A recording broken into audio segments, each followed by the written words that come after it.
10-35 ഷോപ്പിലും കയറി. അത് കഴിഞ്ഞ് എല്ലാം കഴിഞ്ഞ് ഫ്ലാറ്റിലേക്ക് തിരിച്ചെത്തിയപ്പോൾ പോയ പോലെ ഞങ്ങൾ തിരിച്ചു വന്നു. കൈ കാലി, ഒന്നും വാങ്ങിയില്ല.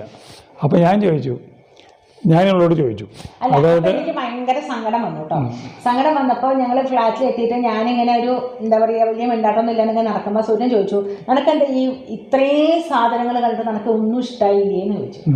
അപ്പം ഞാൻ പറഞ്ഞു ഇഷ്ടമായല്ലോ, ഞാൻ വേണമെന്ന് പറഞ്ഞിട്ട് എൻ്റെ സൂര്യൻ വാങ്ങാണ്ട് പോയേന്ന് ഞാൻ ചോദിച്ചു. അപ്പോൾ സൂര്യൻ പറഞ്ഞു നീ ഓ എന്ന് പറഞ്ഞ് പോയി കഴിഞ്ഞാൽ പിന്നെ അതിൻ്റെ ആവശ്യമില്ലല്ലോ.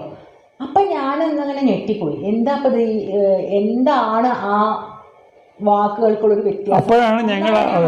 അപ്പോഴാണ് ഞങ്ങൾ മനസ്സിലാക്കിയത് ഇങ്ങനൊരു വ്യത്യാസം ഉണ്ട് ഇത് രണ്ടും തമ്മിൽ. എന്താ കാരണം വെച്ചാൽ പാലക്കാട് ഡിസ്ട്രിക്റ്റിൽ ഓ എന്നുള്ള ആ ഒരു വാക്ക് ഒരു അഫർമേറ്റീവാണ്. യെസ് എന്ന് പറയുന്നതിനാണ് ശരി, ആ പോസിറ്റീവ്